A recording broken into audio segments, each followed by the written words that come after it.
weather forecast, and more with no paywall. Head to DeWittDailyNews.com to get the local information you need to know. Netflix buffering, YouTube spinning, devices not connecting, Zoom calls dropping. Ugh, it's frustrating. Let's end your frustration by signing up for fiber internet in Clinton. Click the Connexus icon at DeWittDailyNews.com.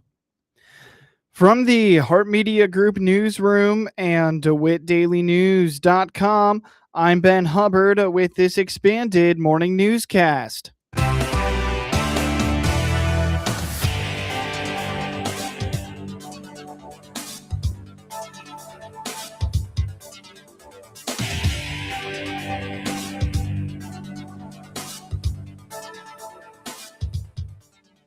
Good morning and thanks for being with us. I'm your host today, Ben Hubbard.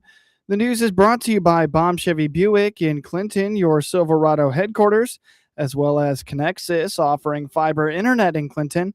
Click their icon on DeWittDailyNews.com to find out more. A local nonprofit has received a designation that will broaden the scope of what it can do. Ron Sprigg with the Friends of the Warner Library explains that they have applied for and been awarded 501c3 status by the Internal Revenue Service. This designation is important because it allows them to apply for grants that they could not before due to a lack of that status. Something that springboards off of that. Another addition I mentioned last time, and we're getting ready, that all the fundraising that we've done in the 48.5 years that we've been in existence has been local. Mm-hmm.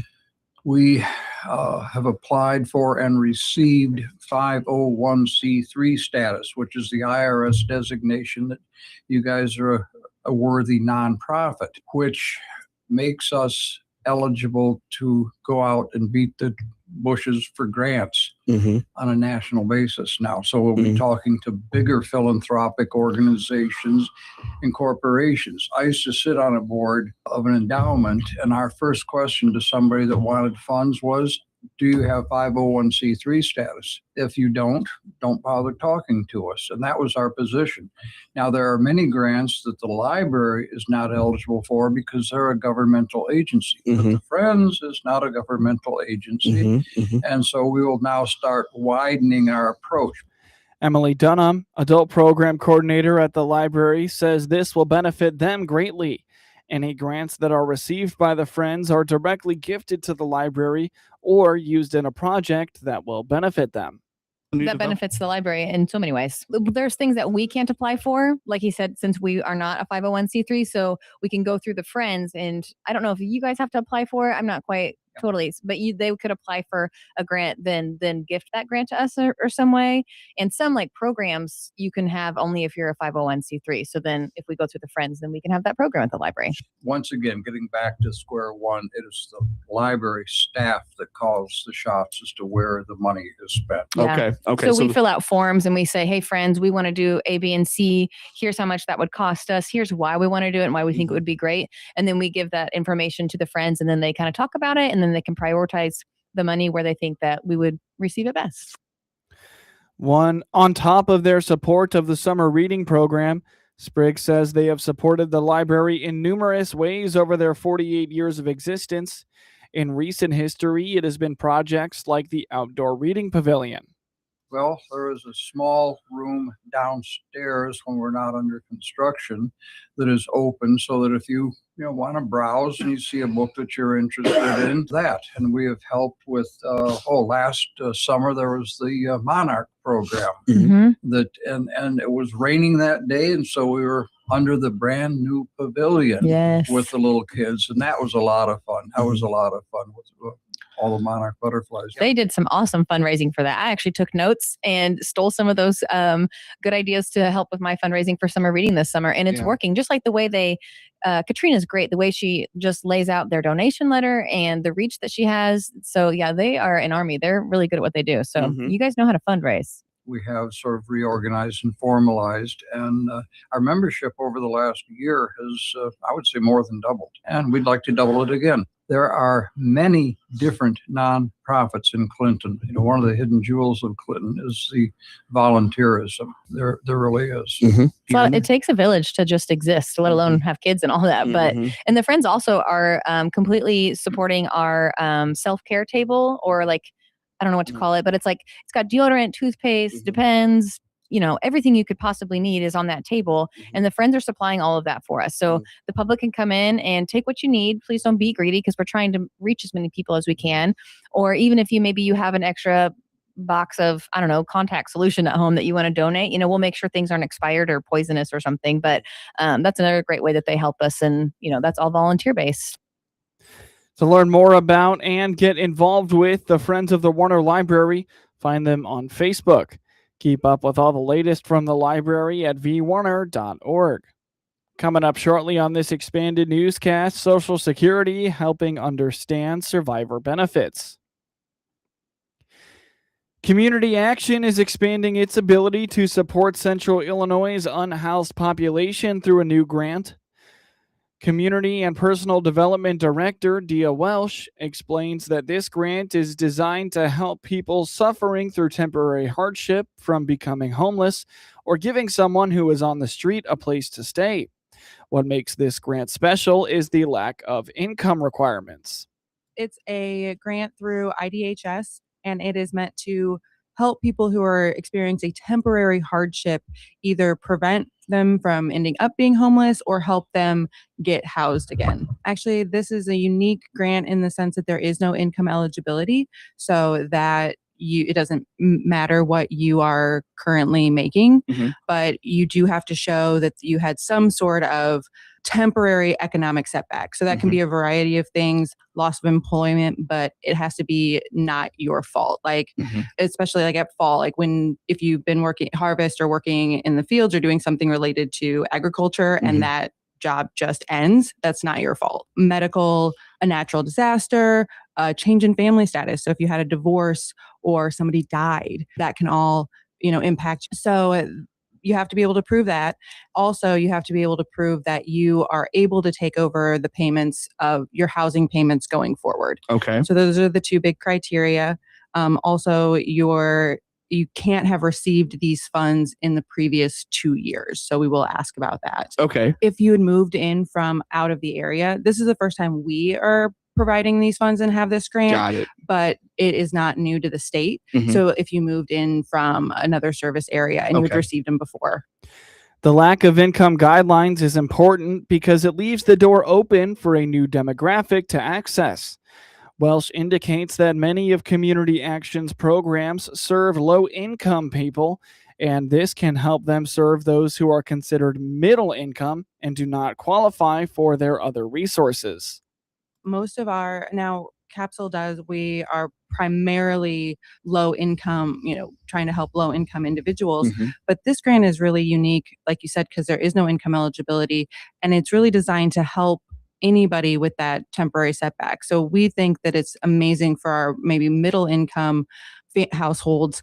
It really helps, anybody can have, if you had a fire and lost everything, if somebody dies, these are major life events that can really disrupt your financial stability. And the second that causes you to lose your home, the second you end up homeless, the spiral happens quickly, and it's very hard to dig it back out of that. So if we can help people in any income bracket prevent the slide by keeping them in their home, paying some of that back rent, them not having to be homeless, like that can go a long way to keep people from ending up in the low income bracket. According to Welsh, applicants can receive up to 6 months worth of back rent through this grant. She notes it can be used for things like rent or mortgage payments, but also a deposit on a new residence or utilities expenses. You can get up to 6 months of back rent. And so that's kind of the amount. So whatever your rent or mortgage was, they'll do a calculation, and doesn't mean you'll necessarily get all 6 months, because if you aren't that far behind, we're only going to cover what you're behind. But we can also pay, if you are homeless and you have a place, we can help pay that first month's deposit and that that first month's rent and the deposit to get you into a place. Okay. And we're allowed to use that calculation about the 6 months. We can also help with utilities. So if you've either don't qualify for LIHEAP, because that would be the thing, right? Like a lot of middle income earners wouldn't qualify for LIHEAP services necessarily. And that is preventing you from either moving into a place or that's gotten out of control and you're getting shut off. We can help you there as well. If this could benefit you, Welsh encourages calling their office to find out if the program or another one of Capsule's resources is right for you. If you are eligible, the next step is going to the office for an interview. So yeah, you're going to call our front desk. Again, I'll just throw it out there, 217-732-2159. They're going to do a little bit of a questionnaire, and then you're going to get referred down to our department, personal and community development. You're probably going to talk to Harley, our intake worker, and he's going to ask you what's going on. And then we're going to walk through like, okay, what is that documentation? So let's say it was a loss of employment. We're going to need a letter from your previous employer or some sort of documentation that shows why you were let go. Then we're going to need you to provide proof of income. And then we're going to do a budget with you to make sure that it looks like you can pay going forward. And then we need your lease, or mortgage, your housing documentation that shows how much it costs and how much you were behind. Or if you're moving into a new place, what that lease looks like. What's the security deposit? We need documentation of what those costs are. Okay. If it's utilities, we need your utility bill or your water bill or whatever that bill is. And then we will get documentation on where you're living just to prove that whole 2-year eligibility thing going on. Funds are only available through June 30th. Welsh says that if you get your application in before the deadline, they can pay forward for 2 months following. She adds that it is paid in a lump sum. You need to probably apply before June 30th. Sure. June 30th is when it is cut off, and we will Okay. no longer be able to write checks for that. But if we were paying forward, it doesn't, if you're in before then and get approved, we'd be able to pay it into whatever. July or August, but Got it. we can only pay 2 months forward. So this one's a lump sum. I would say we don't know. Obviously, we have to apply for the next round of funding. If we were to get the next round of funding, if you don't use all of your, it's also not a one and done thing. So if you reach out, you have this temporary hardship, you can show going forward, and you only need 2 months of rent, and we pay your 2 months of rent, and then 3 months later, something happens. You've lost your childcare. You've had another situation that has affected you, and you can still show that, okay, now you've got it worked back up. We can then go back and pay up until that 6 months. So it doesn't actually have to happen all at one time. You're eligible for that full amount over the course of those 2 years. Okay. To learn more about community action and this grant, find the organization on Facebook, call 217-732-2159, or visit capsule.info. You're listening to the WHOW Morning Show. Let's take a quick break with a word from our sponsors. Spring is in the air, so it's time to choose your new Silverado. This is Scott Baum from Baum Chevrolet Buick in Clinton and Farmer City. We have a good selection of new Silverados with springtime savings and special finance rates. Choose from regular cabs, double cabs, or crew cabs in gas or diesel. We're also allowing extra money for your trade on all new Silverados this month. Silverado, together let's drive. See all our inventory at BaumChevyBuick.com right from the start. Experience the power of better connection with Connexus Fiber Internet. Connexus delivers ultra-fast, reliable speeds to keep you connected at the speed of life. Whether you're working from home, streaming your favorite shows, or gaming with your friends, Connexus has you covered. Say goodbye to buffering and dropped calls and say hello to fiber fast internet. Ready to upgrade your connection? Sign up today by clicking the Connexus icon at DeWittDailyNews.com. Nothing connects us like Connexus. News time is 21 minutes after the top of the hour. You're listening to the WHOW Morning Show. When a person passes away, certain members of their family may be eligible for survivor's benefits.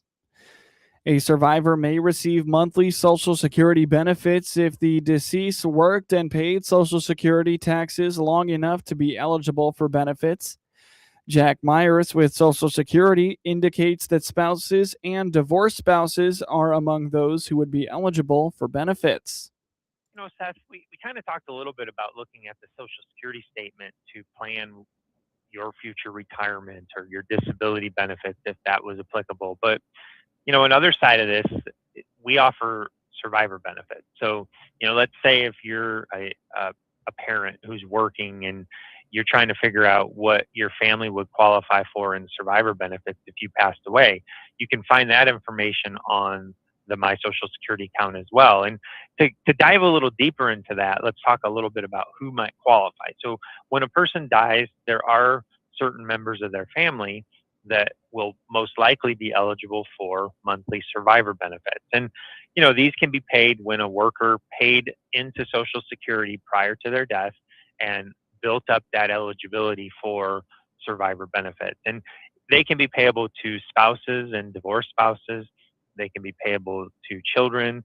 In some rare circumstances, dependent parents can get them. I haven't really seen that very often, but it's mostly for spouses and children. So for spouse, a surviving spouse can draw benefits on your record if they're age 60 or older, maybe even as young as age 50 if they're disabled.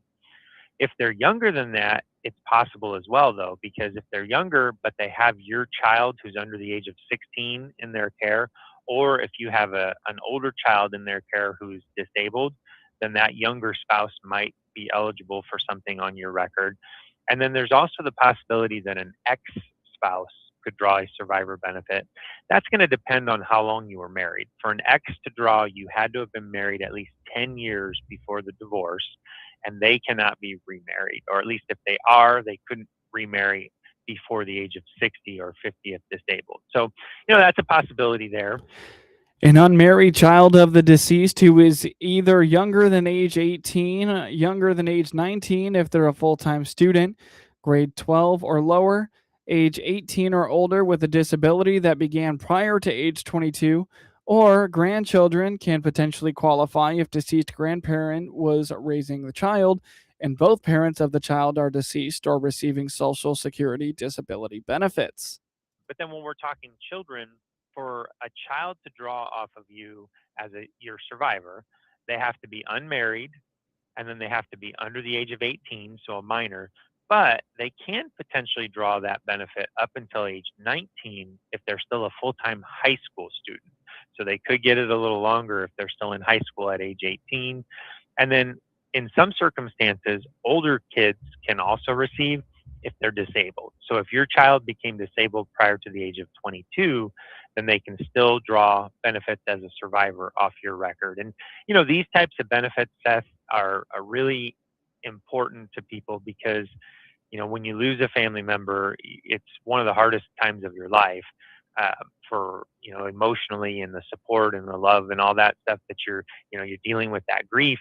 But there's a practical side of it too, where, financially that can be devastating. And so these benefits can kind of help with that. They obviously don't fix everything you're going through, but to some degree, at least they can help financially for families dealing with that. One-time lump sum death payment can pay a one-time payment of $255 to the surviving spouse if they were living with the deceased or if they were living apart from the deceased and eligible for certain Social Security benefits on the deceased records. So up until now, I've been talking really just about kind of like the monthly survivor benefits that are payable. But there is a one-time lump sum death benefit. It's a small amount. I mean, it hasn't been adjusted through years, but it's a one-time payment of $255, and that's going to be payable to the surviving spouse if they were living with the deceased. Now, in some circumstances, if they were living apart from the deceased, they may be eligible. Mostly that's going to be if it was like a nursing home situation where, the person just couldn't be at home anymore. But that's, again, going to be payable to the surviving spouse. If there is no surviving spouse, a child who is eligible for monthly benefits on the deceased's record can qualify. So if you have a minor child or a disabled child who's receiving benefits on the record of the deceased, and there is no surviving spouse, then that child would be eligible for the 255, or if there are multiple children, they could split the 255. But one of the questions we get, and this is probably the most important thing to address here because it might save you a phone call. One of the questions we get is, what if there's no surviving spouse, no minor children? Are adult children eligible for the 255? And unfortunately, the answer to that is no. If there are no minor children, no children who are eligible for benefits, no surviving spouse, then that 255 wouldn't be payable. So don't feel like you've missed out on that if you're an adult child and you're trying to wrap up a parent's estate. If they were the second parent to go, then that 255 most likely wouldn't be payable to anybody, because it wouldn't be payable to an adult child who's not receiving children's benefits on the record of the deceased.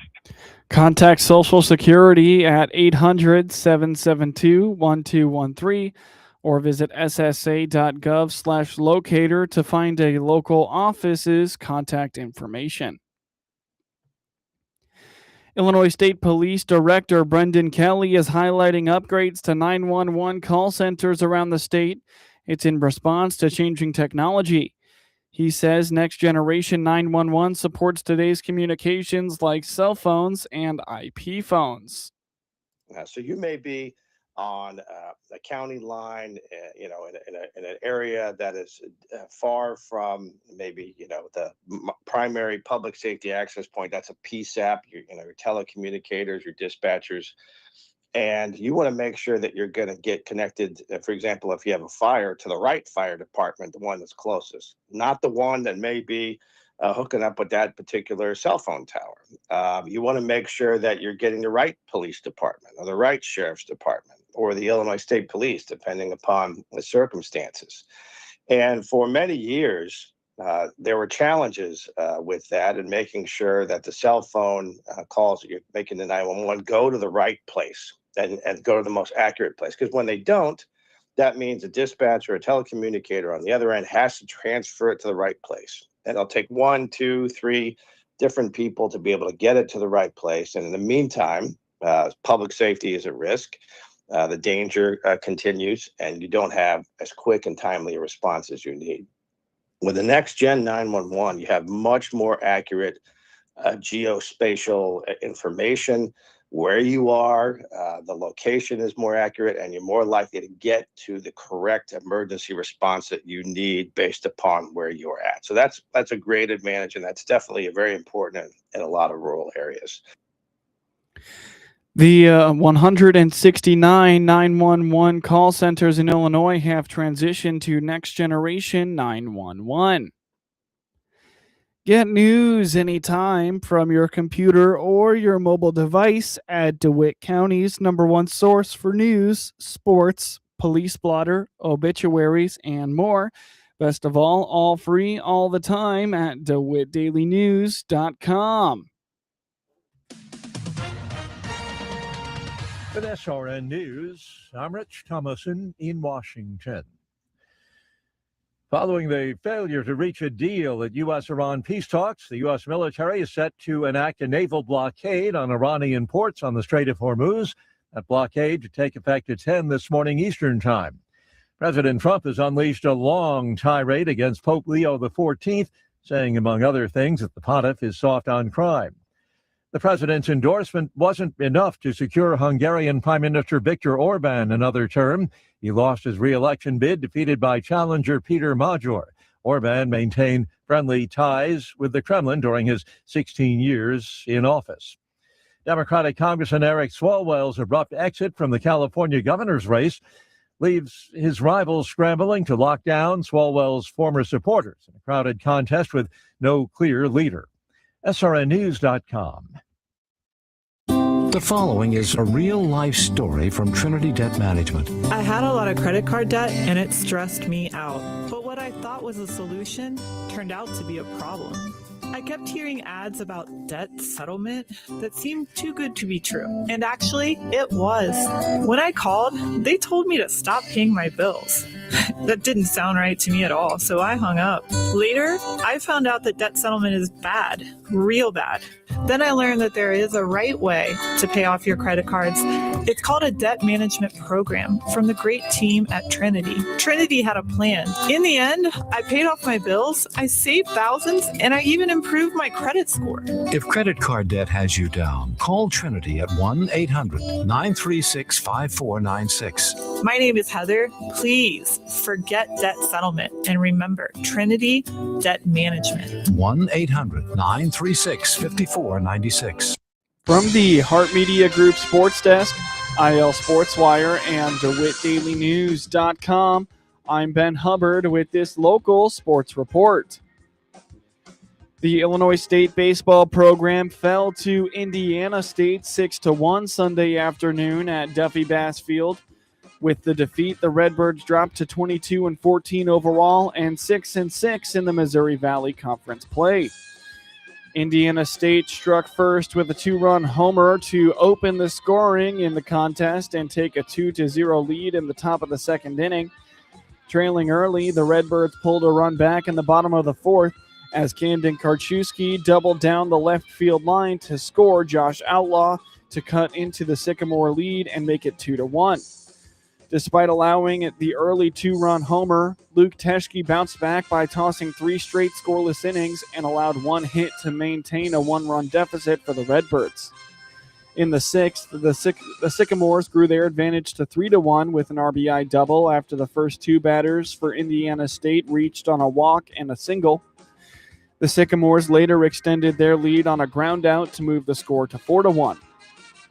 The Redbirds looked to claw back in the 7th as back-to-back walks from Braden Zillis and Peyton McHarg walked to open the frame. With 2 runners on, sophomore Braden Bakes singled to load the bases for Illinois State. Despite the jam, the Sycamores capitalized off an inning-ending double play to maintain its 3-run advantage. In the top of the 8th, the Sycamores added a run off a solo homer to grow their lead to 5-1. Indiana State later tallied another run in the top of the 9th to move its advantage to 6-1. Trailing entering the 9th, the Redbirds tried to rally once more after 3 walks loaded the bases for Illinois State. With pressure ramping late, Indiana State secured the final out to secure its 6-1 win Sunday afternoon. The Illinois Fighting Illini fell to New Orleans 8-7 in 10 innings in the series finale on Sunday afternoon at Illinois Field. Aiden Flynn was fantastic on the mound across his first 4 innings, retiring the first 13 batters he faced while finishing with a career-high 10 strikeouts.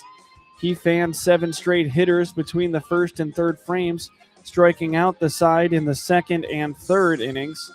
Sam Mommer went 1.1 scoreless innings with a strikeout. Reed Gannon tallied 3 strikeouts in his 2 innings of work. He had at least 3 strikeouts for the 5th time this season. Ike Young fanned 3 batters across his 2 innings. He posted 3+ strikeouts for the 5th time. He has multiple strikeouts in 4 straight appearances. Kyle Shupman recorded 2 hits, while Michael Farina and Will Johannes both tallied 2 RBIs. Colin Jennings hit his team-leading 9th home run of the season on his 440-foot long ball in the 4th. While A.J. Putty's homer in the 8th was his 5th of the year and his first at Illinois Field. J.R. Nelson reached on a walk and recorded an RBI. Illinois falls to 18-16 and 7-8 in the Big Ten. They continue its 3-week homestand with a midweek matchup against SIUE on Tuesday night at 6 p.m. Tanner Murray hit his first Major League home run. Colson Montgomery also connected, and the Chicago White Sox outlasted the Kansas City Royals 6-5 on Sunday after the first pitch was pushed back 3 hours because of rain. The White Sox offense finally came to life on Sunday as the Sox earned a series split with a 6-5 win over the Royals, fueled by the long ball. 0-2. Murray hits a fly ball to left, and it's deep. Back on it, Collins. Way back there. It's a home run. The Sox clung to a 1-run lead in the 8th when Dustin Harris delivered the play of the game. 1-0 pitch is hit high in the air out into right. It's deep. Harris is back. He's at the fence, and it is caught! After an off day, the Sox return home for 3 against the Rays starting on Tuesday when Sox top pitching prospect, 6'10", flame-throwing lefty Noah Schultz will make his major league debut. I'm Jeff Meller, and I'll have your pregame coverage starting at 6 p.m. on the ESPN 1000 Hard Rock Casino White Sox Network. Left-handed pitcher Noah Schultz makes his major league debut on Tuesday for the White Sox when they host left-handed pitcher Shane McClanahan and the Tampa Bay Rays. Wilson Contreras homered against his former team and matched a career high with 4 hits, leading the Boston Red Sox past the St. Louis Cardinals 9-3 on Sunday. Trevor Story also had 4 hits for the Red Sox. Contreras launched a 2-run shot in the second inning and finished with 3 RBIs. He was acquired by Boston from St. Louis in a December trade. Contreras singled in the 3rd, 4th, and 7th before popping out to left field in the 9th. It was his 8th career 4-hit game and first since June of 2023 with the Cardinals against the Chicago Cubs in London. Brayan Bello allowed 2 runs and 6 hits over 6 2/3 innings in his 100th career start. Jordan Walker hit his major league leading 7th home run in the 2nd for St. Louis. Alec Burleson also went deep, but Andre Palante gave up 7 runs and 10 hits in 5 innings. Jarren Duran lined a 3-run double over Cardinals center fielder Victor Scott II's head and later scored in the 4th to put Boston ahead 7-1. Roman Anthony gave the Red Sox a 3-0 lead in the 2nd when he drove in Trevor Story on a 1-out bases-loaded grounder to shortstop Thomas Saggese, who was forced to throw out at first after Cardinals second baseman J.J. Weatherholt was tardy covering the bag at second. Cardinals left-handed pitcher Matthew Liberatore faces Cleveland right-handed pitcher Gavin Williams to begin a 3-game home series Monday night. Michael Busch ended an 0-for-30 slide with a tying 2-run single in the 8th inning, and Carson Kelly had a winning single in the 9th as the Chicago Cubs overcame a 5-run deficit to beat the Pittsburgh Pirates 7-6 on Sunday. Brandon Lowe hit a grand slam and a solo homer off Jameson Taillon, and O'Neal Cruz homered leading off the game for Pittsburgh, which led 5-0 before a 3rd inning solo homers by Dansby Swanson and Moises Ballesteros against Bubba Chandler. Lowe's 5th inning homer boosted Pittsburgh lead to 6-2, but Chicago closed on Alex Bregman's sacrifice fly in the bottom half. Swanson scored from 3rd in the 7th on an infield fly by Bregman as Lowe, the second baseman, fell while catching the ball in short right field. Busch, benched from the starting lineup, pinch hit for Matt Shaw with 2 outs in the 8th after a pair of walks by Justin Lawrence, and looped an opposite field hit single to short left that tied the score at 6-6. Pinch hitter Michael Conforto doubled off Jose Urquidy, leading off the 9th, and with the bases loaded and 1 out, Kelly hit a 381-foot drive that landed in the right center warning track. Daniel Palencia pitched around a walk in the 9th. Taillon struck out 10, allowing 6 runs, 6 hits, and 2 walks in 6 innings. Lowe hit his 2nd multi-homer game this season. Cubs right-handed pitcher Javier Assad starts Monday at Philadelphia, which starts Christopher Sanchez. Ryan Nembhard broke Dallas coach Jason Kidd's club rookie record with 23 assists after number 1 pick Cooper Flagg's debut season ended with an ankle injury, and the Dallas Mavericks beat the Chicago Bulls 149-128 in a season finale Sunday night. John Pulakidas scored 28 points to lead the Mavericks in a meeting of also-rans that more closely resembled a summer league game. Muso Cisse had 17 points and 20 rebounds, which tied Roy Tarpley's rookie club record from 1986 and 87. Flagg scored 10 points in 10 minutes before exiting with a sprained left ankle in the second quarter. Rob Dillingham scored 25 points for the Bulls. Tyler Smith and A.J. Johnson scored 20 points apiece for Dallas, as both teams had 8 players in double figures, including all 9 who came off the bench. Nembhard, who scored 15 points, set a franchise record in assists in a regulation game. The journey back to the winner's circle of a major championship took 3,899 days for Rory McIlroy to achieve when he finally completed the career Grand Slam by winning the 2025 Masters.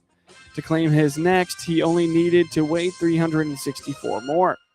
McIlroy on Sunday became the first player in more than 2 decades to claim back-to-back green jackets, winning the 2026 Masters by 1 shot over one of the strongest groups of contenders seen at Augusta National Golf Club. McIlroy, who finished 12 under, ensured no other golfer would be present in Butler Cabin just off the 18th green by pulling off in 2 years what he struggled to achieve in 16 prior trips to Augusta. In achieving his landmark feat, McIlroy found the winner's circle despite coughing up the Masters record 6-shot lead he held after 36 holes. Seeing his advantage evaporate on Saturday, he entered Sunday's final round tied for the lead with Cameron Young, who finished 10 under. It was his 7th 54-hole lead at a major in McIlroy's career. His driving accuracy was just .553, tied for 52nd among the 54 golfers who made the cut, and the worst ever by a Masters champion since the statistic began being recorded in 1990. However, his knowledge of the intricacies of Augusta National allowed him to atone for his mistakes. McIlroy graded his scrambling and work around the greens as an A+. His 65 on Friday was the stuff of legend, vaulting him to 12 under and firmly in control of the tournament. His 73 on Saturday appeared to be the old Rory leaking through the new facade. On Sunday, McIlroy again seemed ready to give away the tournament. A double bogey on the 6th seemed to be his undoing, but the Northern Irishman rallied with birdies on the 7th and 8th to make the turn a 1 shot behind Justin Rose, who McIlroy beat in the 2025 Masters playoff. A 13-foot par putt on the 11th seemed to settle down the defending champion after a few misses in the first 9. That secured him the honors on the 12th tee, where he hit arguably the best shot of the tournament, carving a 9-iron to 7 feet right of the traditional Sunday holes location that has sunk so many championships in the past.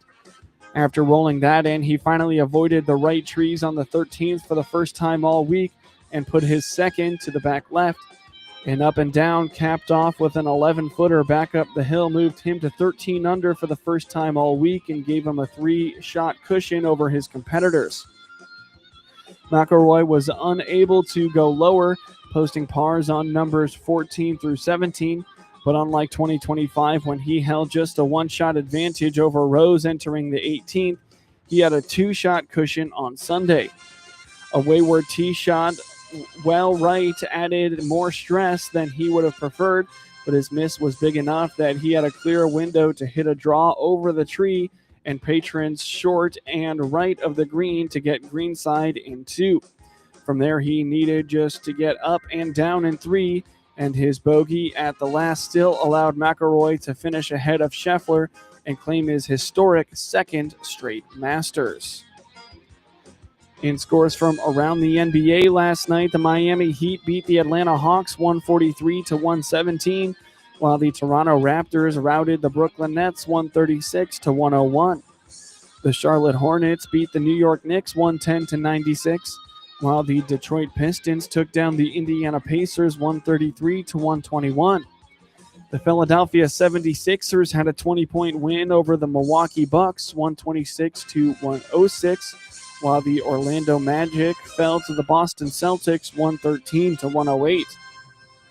The Cleveland Cavaliers beat the Washington Wizards 130-117, while the Denver Nuggets took down the San Antonio